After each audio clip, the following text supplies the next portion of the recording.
Welcome to Local Distortion. On this podcast, I'll be talking to the best up-and-coming independent artists and bands. I am your host, Daniel Kirk. My guests this week are the Young Hearts. Welcome to the show. Hello. Would you like to go around your room and introduce yourselves as we're doing this over Skype? I'm Craig. What do you play? Oh, I play guitar and I sing.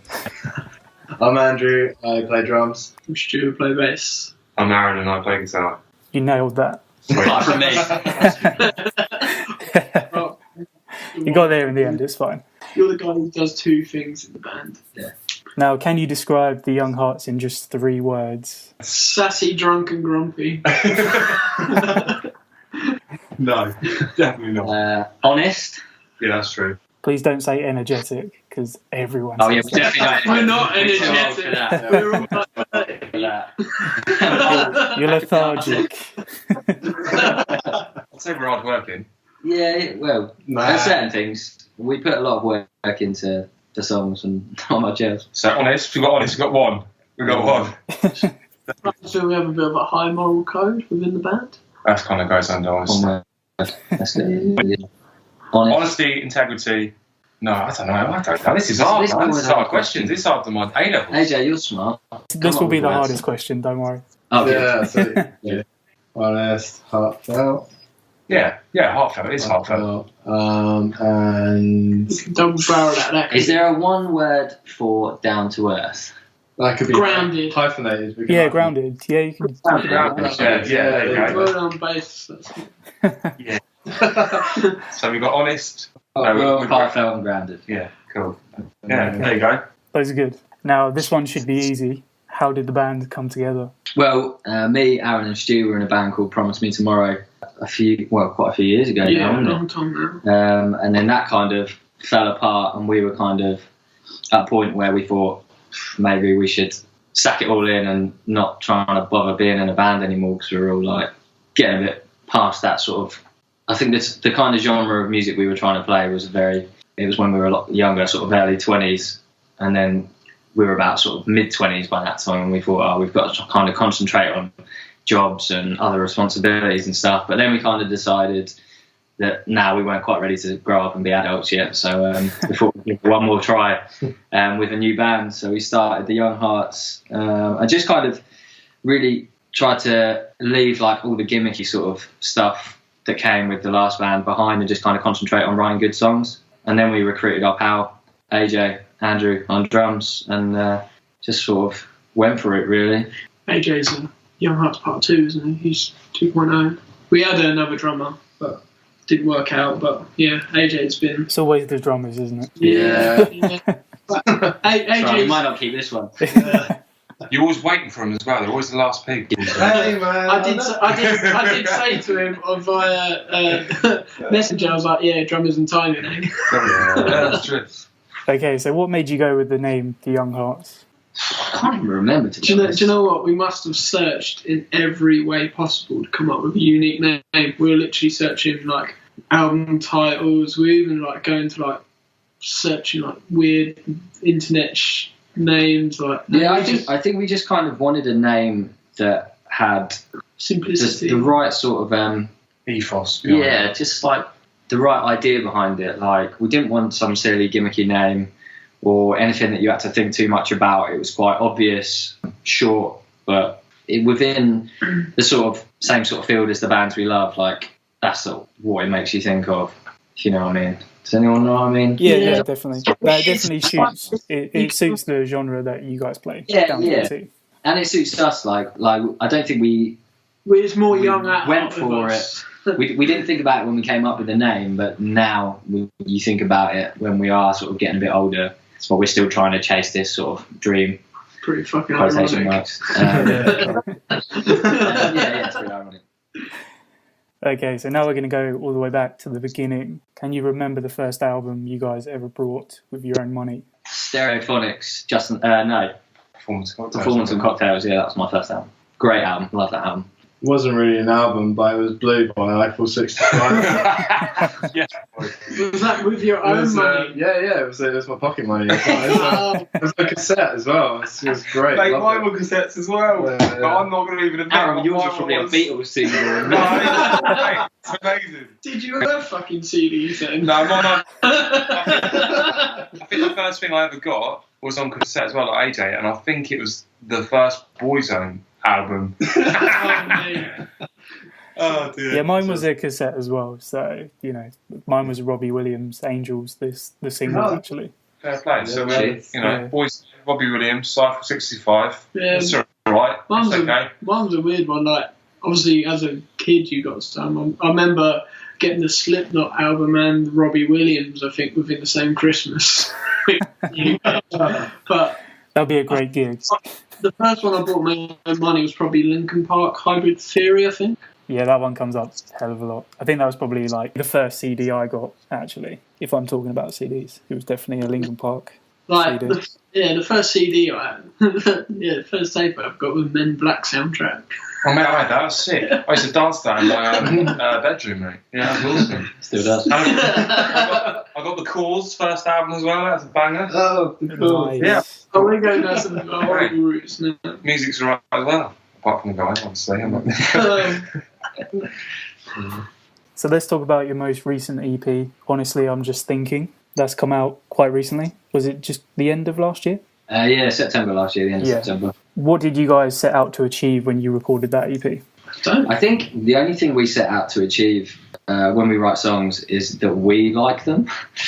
We don't really kind of write for anyone else. Like, I think at the end of the day, we did that in previous bands where you kind of write to try and get noticed and stuff. But now I just want to write songs that I enjoy listening to. So that was our that's always been our goal, is just to write songs that we enjoy. Yeah, we don't write to like a certain, we need to write a song like this, we'll write a song like that. We do say that sometimes when we're just like, look, if it's going to happen, it's going to happen. It kind of just, it's quite natural half the time, like and record something, demo it, or sometimes we'll just jam something in the studio and it'll just happen.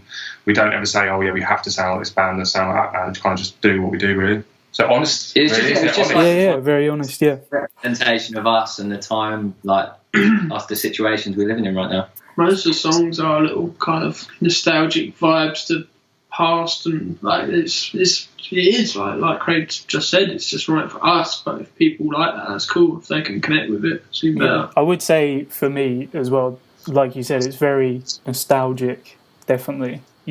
A younger sort of teen vibe to the songs. You can sort of like relate to past experiences, maybe. So. Yeah.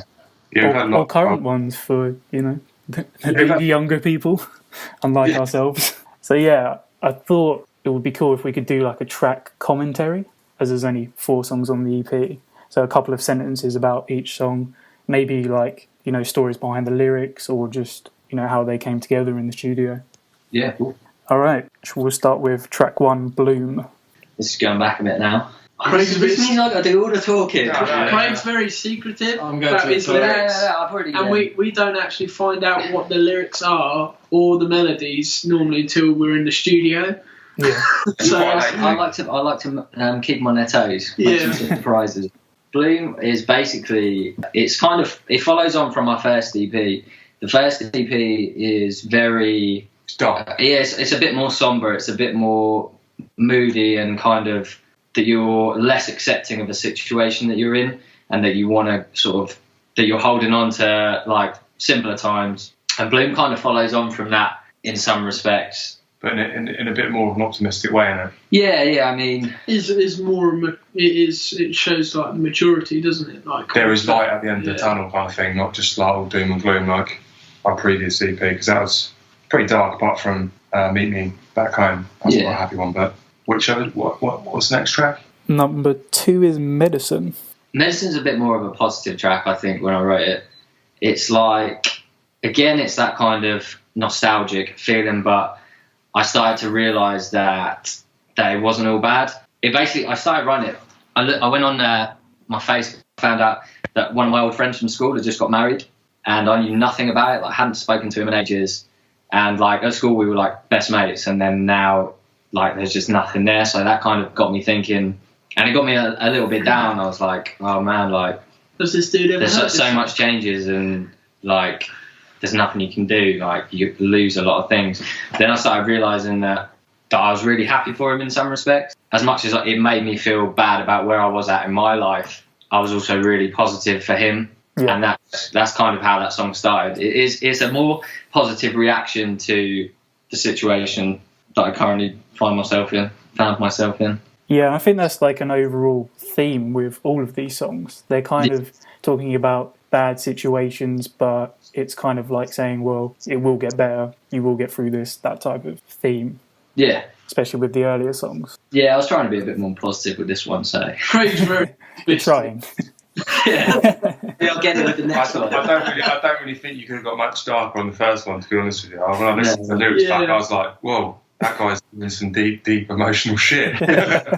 No, the older we are, the grumpier we get. Yeah, definitely. I don't know. I'm quite happy. I think we were quite happy people. Oh, yeah, I'm totally grumpy. You got McDonald's around. Yeah, mate, the Grand Mac, man. He's just envisioning AJ, if he doesn't know what he looks like, as a rather large chap, but he's complete opposite. Track 3. Track 3's Smoke. Yeah, this one's quite ironic. This is a funny one, because that whole song is about me wanting to give up playing music, in the sense of trying to get somewhere with it. We've been doing the Young Hearts for a while, and I think it was written when we had our old drummer, who was a lovely vibe lesson, but we never really got anywhere. Like, we could hardly ever tour, we could hardly ever get in the practice room, we hardly ever wrote, like nothing was happening. And like, I could see all these like friends and people I knew getting on with their lives and progressing, and I was still trying to hold on to this sort of music dream thing. And that's when I started to think, should I just sack this off, try and get somewhere in a better job, like move on with my life? In a sense, like doing this band thing, it holds you back a lot and you have to sacrifice a lot. And then writing that song, when it came together in the studio, it kind of made me realise how much I still love doing this, and that I didn't want to give it up. So yeah, it's a bit ironic, that song. And then label wanted us to choose that first. Well, like overall, we thought that's the best song to put out. The song about not wanting to be in the band was the best song to pick as the single. I love it. I think it's a good song. Yeah, it's a fun one to play. Yeah. And we wrote most of that, actually, the music-wise, in your bedroom, didn't we? Yeah. Demoed it pretty much all in your bedroom. Yeah, that song's got a great music video for it as well. Yeah, that was... you just got hold of some guy randomly, didn't you, Stu? And he did it in about... Yeah, he was really good. Like, I was like, right, dude, we've got no budget, no time, what can you do? And he was like, yeah, I can do that. He did that, yeah. It's really got some emotional weight behind that video. The story that it tells, and you know, it is very simplistic, but it's all it needs to be. There doesn't need to be anything more going on, I think. Yeah, if you have a video that's too complicated, then you start losing focus of the actual music. Yeah. So we just wanted a kind of simple video. What I quite like about it as well the song. is that it's your theory behind the song, and he's took a completely different spin on it. Yeah. And put, in a different way. So I kind of liked it in a weird way. That's what art music's about, though, isn't it? I think everyone can take a little bit from each song. Especially music producers. So the last track, October. Pretty much wrote that in the studio, didn't you? Yeah, the lyrics. Not lyrics, but obviously. The music was written really late. We actually wrote a lot of that in the studio when we were recording it. But the lyrics I'd had written for absolutely ages, and was never really sure that I wanted to use them just because of what they were about. Because a few years ago, which we've had it in all our sort of band bios and stuff, but me and Stu were in a car crash that was pretty nasty, and one other really good friend of mine and my girlfriend were in the car at the time, and I was driving, and it was the couple of weeks directly after that where I'd been in hospital and come out of hospital, and Stu was still in hospital, and my other friend was in hospital, and I have never felt worse in my life in those 2 weeks, or not just the 2 weeks, the few weeks after, or a few months after.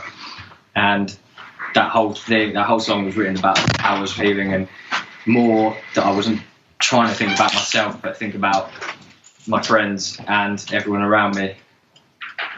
yeah, that's probably the hardest. Because I wasn't even sure I wanted to use those lyrics, and it took a couple of years before I was ready to. It's actually pretty hard Say to how I listen feel. to, because I didn't actually hear it. It's not a thing we openly talk about as a band. Like, so when I first heard them lyrics, I was like, because I always had a imagine in my head like, well, people keep asking me how I'm okay, but no one's really asking how Craig is, because he wasn't physically injured, but that it's like physical and mental are still as hard on each other. Yeah, definitely. Just heard them lyrics, I was like, yeah, it really hit home. Give me goosebumps, like fucking hell. Quite a deep song, isn't it? Yeah, just a little bit. I really appreciate you sharing that with us because, yeah, obviously you didn't have to. But I obviously had no idea. Yeah, I'm probably going to find it hard listening back to that song now. But yeah, it's an absolutely great EP, and it obviously shows that you guys just put everything into it, and there is no gimmicks. It's just you guys. And thank you so much, man. Cheers. Well, the only gimmicks we use is reverb and delay, but that's because we. That's just That's because I can't play guitar. But. MIDI bass and EP the whole way through. Yeah. So what are your future plans for 2018? Because obviously the EP came out the tail end of last year. What do you want to do this year? Bang, really. Someone else do some talking. I think I've done enough. We've got a few shows planned, going on tour. We've got a few festival dates, but nothing major booked at the end of the year. But we're basically concentrating on writing our album at the moment. That's taken a lot of time because we like you said, we are quite perfectionists, and we like to, don't write a song for any reason whatsoever. We write songs because we love them, and they've got to be the best they can be. One day we'll go in the studio, write it, think it's good, and then 2 weeks later scrap it, and then the only thing will be we're quite meticulous when we're in the studio. So mainly, we're going to be playing quite a few shows, but we're going to mainly be doing our album, writing and recording the album. So hopefully out at the end of the year, fingers crossed, if we get our fingers out our asses. Most write like 40 songs for an album, and we kind of seem to write 2, scrap 1. We almost take a step back, but we just want them songs to be the best. We don't want to just write diluted material just for the sake of putting it in a CD or whatever. We want them songs to be really confident and be really happy about everything we put on the album. Awesome. Do you want to play a track from the latest EP? I'll let you guys choose. Should we play Bloom? Let's go. Let's sound a bit happy. Yeah, everyone's loving Sound a Bloom. bit happy. Everyone's loving Bloom.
So let's talk about some of the personal highlights you've had with the band so far.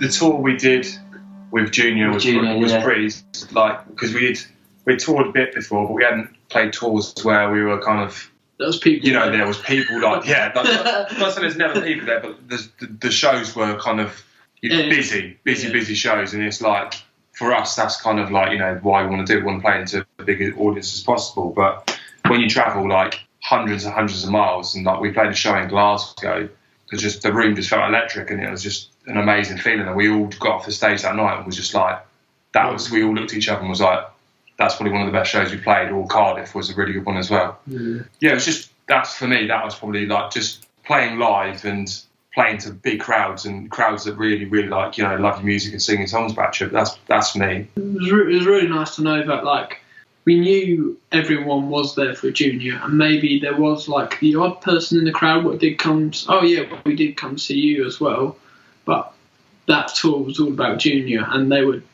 about to blow up, and we still think they're gonna. And just them fans, Junior's fans, coming up to you afterwards and like buying all your merch and saying like they really loved it. It's kind of quite endearing. I think one achievement that got me well buzzing was that we were in the top 10 punk releases from Kerrang. That was like the same sort of like, list as like all-time low, was it? All-time low. Really big bands, and then there's just us like stuck in the middle. Was like, what? It was mental. Big American bands with massive labels, and the Young Hearts from Deal Kent. Yeah. We did. James, our manager, put the thing up on Facebook, and we just all looked at it, and we got him from work, and we're like, well, didn't even realise. He's like, check your Facebook, boys. And we're no, it's Danny, wasn't it? My missus tagged yeah, us. it's mental. Yeah, nuts. It just shows what you're doing, like the hard work you put into something does really pay off. If you do put the hard work in, it will pay off. It's like we had alternative press as well over in America. That was sick. I didn't even know how that happened either. It was the same guy who actually the same guy who really loved us from Kerrang actually wrote for them as well. So he doubled up on it. Yeah. And we were mentioned with one of our bands which we really like as well, which was quite cool. And the other English band was like Blood Youth, who were massive compared to us. Yeah. We played with them back in the day. Yeah. Really nice guys, actually. Really good live. So what's been the craziest or funniest moment with the band? Why are you looking at me? If you could see, if this was a video right now, just instantly looking at our singer Craig. Craziest or Craig funniest really. moment? I don't know. We have a few funny moments, but what we find funny and other people find funny is completely different things, Yeah, we've got weird sense of humour. We still laugh at bum jokes and stuff. So the craziest or funny. There was something crazy that happened on the last tour, and we thought that was mental. You care to elaborate? It was something happened. What was it? Coast to coast. What about the basing? No, was it Coventry show where we supported Bass Hunter? I didn't even know you supported Bass Hunter. Yeah. That's fine. We turned up to Coventry, and it was like the gloomiest day ever, and we were like, oh my god, there's going to be no one at the show. Because the show, we weren't playing until like 11 o'clock at night.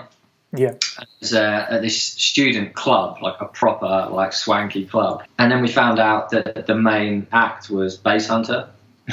And so we were all sat in the green room, and then Bass Hunter comes in, and we're just like, hey guys, have you got any Jack Daniels? I shook his hand. No Jack Daniels. Came up to me and went, hi, I'm your heart. And I was like, yeah, you're had like a whole posse of like security guards and ladies.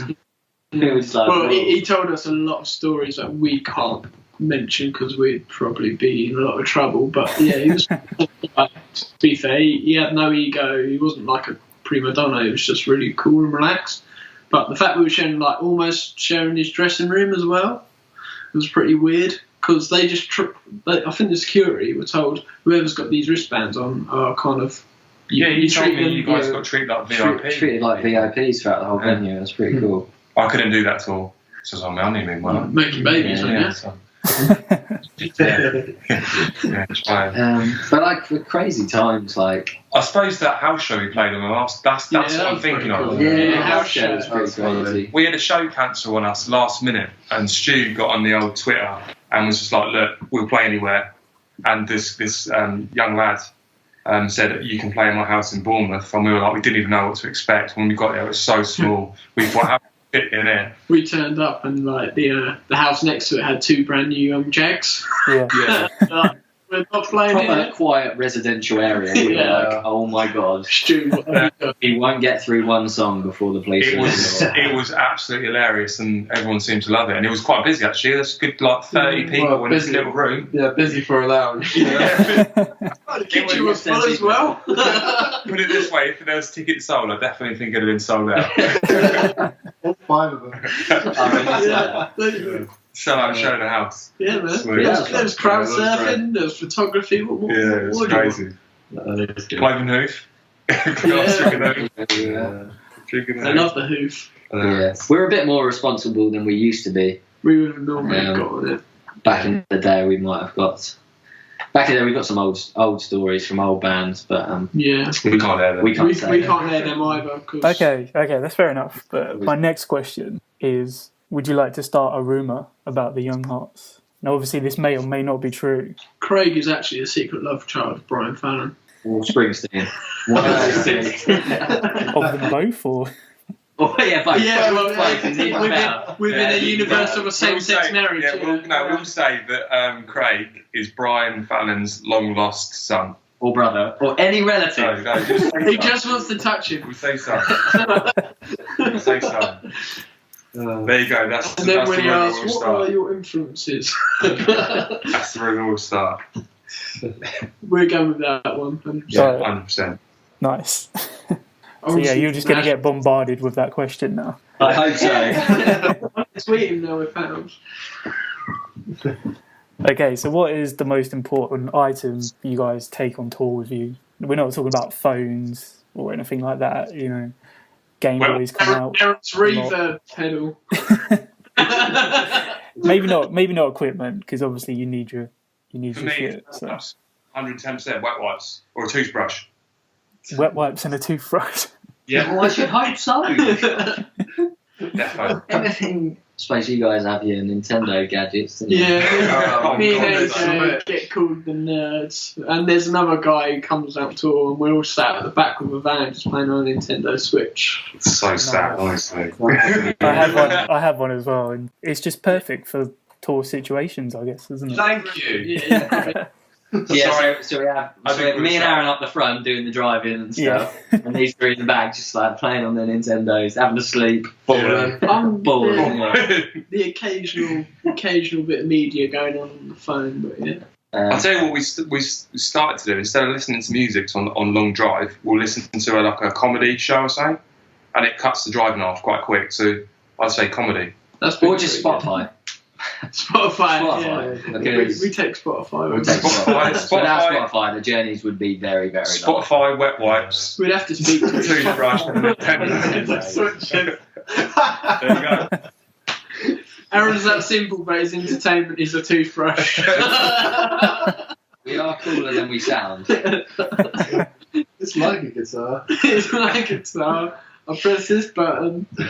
So you've kind of sort of already answered this question. We might get some different answers. Do you have any advice for aspiring musicians or bands out there? We are aspiring musicians. Do Aspiring musicians. Just do it with guys that you can really get along with. yeah, shit. Oh, thanks, mate. There you go. That's a takeaway. Yeah, Do it with friends. do it with friends because you need like when you're on the road, you know, you do get angry with each other quite a lot of time, but you just wake up the next day and it's all right. And just do it for the right reasons, really. Don't be in a band because you want to be famous. Be in a band because you want to make music. There you go. Write music that you want to listen to. Don't try and jump on the current hype, because with that current hype, by the time you record your songs, get them out there, that would have already been and gone. So yeah, write music that you want to. For some good advice. Smartest thing ever. Now, obviously, you guys have obviously got to this sort of, I don't want to sort of label it, but it's hard to describe. Now, you guys have management, you have a lot of other sources helping you guys out now. You know, you guys are getting endorsements now, that type of thing. How does a band who has only been going maybe a year or two, still doing everything themselves, kind of get to sort of where you guys are at? We put in a lot of kind of hard work ourselves before we got to that stage. Yeah. So it wasn't like ever just given, and there's no secret, no recipe. It's just. Were you like hassling people for, you know, contacts and? No, not anymore. Not anymore. But I'd say we used to. Yeah, we used to in the previous bands. I used to do a lot of the tour booking. I used to basically do it all off my own back. And some of the time we wouldn't even get paid for a show because they would just say we can't pay you because I don't even know who you are. And now, like, I don't know. Like, I just think we were lucky with this band. I don't think we ever beg for anything. I think we're just nice people and we're honest and we try and help people out and we just, you know, quite loyal people as well. So I think we've got a lot of work into the actual songs. Yeah. And I think at the end of the day, doesn't matter how many people you badger about shows and tours and management and stuff, you need to have a good product. Yeah. So I think like people have obviously liked the songs we've written and given us a chance. That is one thing. I think at the end of the day, it just goes back to write music that's honest and that you want to listen to because someone out there's going to want to listen to it too and they'll enjoy it. It's literally the only reason we did get our management, because even he said straight up, said you've got no social presence whatsoever, no one knows who you are, your songs just stand out, and that's the only reason I'm kind of taking a risk on you. Yeah, he was quite blunt about it. Yeah. No, but that's good to hear, because people in the music industry do need to take more risks on bands and stop playing it safe, because it just stales the scene. Yeah, and definitely. You just get very bland bands and you just listen to the average BBC introducing, you know, it's just so safe all the time. And there's so many more bands out there that, you know, I've discovered doing this, making my own music platform, because there were so many bands out there getting ignored because people didn't want to take the risk on them. And I'm sort of reaping the rewards of that because, you know, my channel's growing really fast and, you know, I've even started putting on my own gigs now just because everyone else is missing out on these bands and they all have their own fan bases and there is a market out there. I agree with that 110%. Because some promoters, like, they'll put on a show, they'll put like 5 bands of the same band on. Yeah. And then sometimes, like, we'll play with those bands, like, we'll be like the 5th band on or something, or the 3rd or whatever. And I think sometimes people don't get our music because we get labelled as pop punk, but then we get labelled as anthemic emo, and it's like I just think some people don't get our music.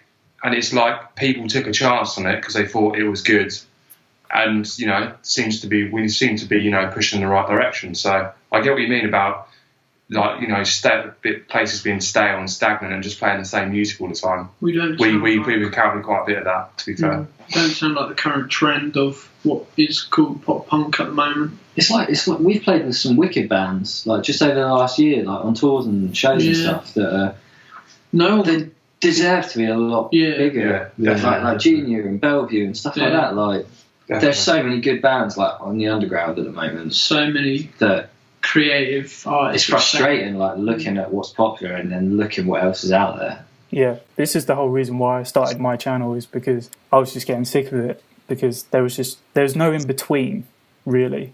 You know, you've got BBC Radio 1 at the very top, their rock show and all that stuff, and then there's just nothing. You know, right at the very bottom, you've kind of got the introducing bits, but even then, a lot of really good, decent, heavier bands are finding it hard to get that mainstream, you know, their foot in the door, really.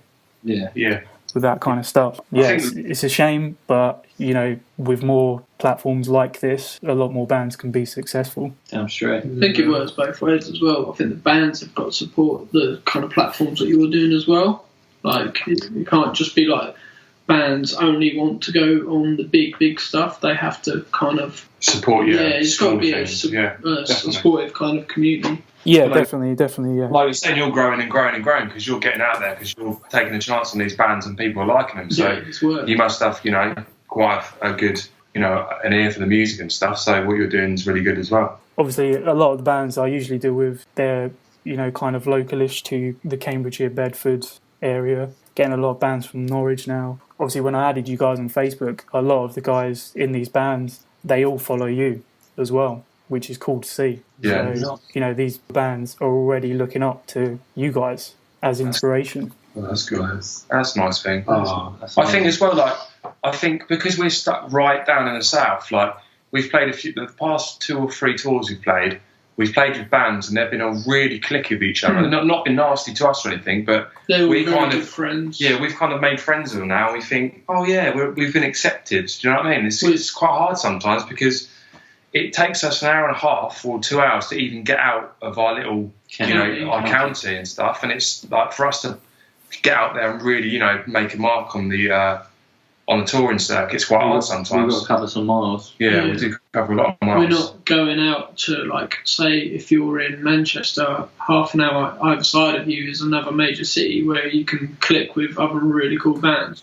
Yeah. Half side of us is countryside, or you're still within the same county. And Kent is it's picking up. It's a little bit dry bands at the moment. There's still some really, really, really cool bands, but just doesn't seem to have as many as the other counties.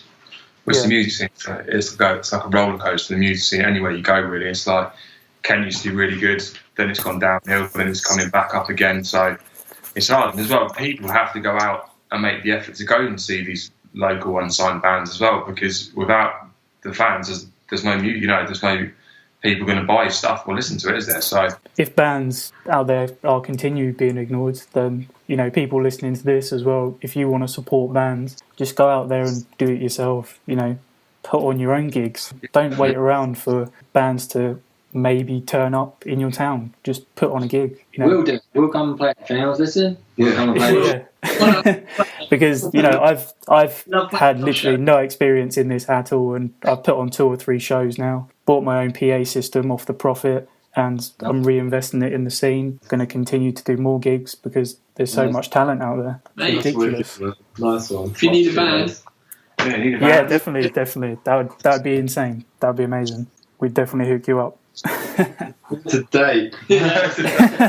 I'll speak to James about it. Yeah, we'll talk business. I think that's the end of the interview, guys. Well, thank you very much for having us. Thank you very much, man. It's been a pleasure. Nice one. And we'll hopefully see you soon. Maybe play a show for you or whatever. Or yeah, well, I'll definitely sort that out before we wrap up. Where can everyone follow you guys on social media? This is your area. This is your area. This is where we let you talk. It's basically pretty cliche. We've got everything. We've got Twitter, Facebook, Instagram, Bebo, MySpace. Bring back MySpace. Go and follow us on Spotify. Listen to our music. Yeah. That's the main one. That's the main one. I don't know. If you like music, add us on Facebook and follow what we get up to. We'll come to a show. Come to a show. There you go. Sorted. Nice one. And you can follow Local Distortion on Facebook. We're on Twitter. We do loads of stuff on Instagram as well. So we do loads of interviews with loads of up-and-coming bands. We do live sessions in our little DIY studio. We also do full live band sessions as well in a local studio who's kind enough to give up his own time and do it all for free. That's cool. And yeah, we have a couple of other original shows that we do, so you can check out our YouTube channel and support these bands. And there's also Local Distortion t-shirts for sale, which keep the channel going. Cool. Awesome, man. That's and we wicked. also put on gigs, like I said. So yeah, a lot more gigs coming. And hopefully with you guys. That'll be cool. That would be sweet. Yes, please. All right. Cheers, guys. Thanks a lot. Thank you very much. Take care. All right. So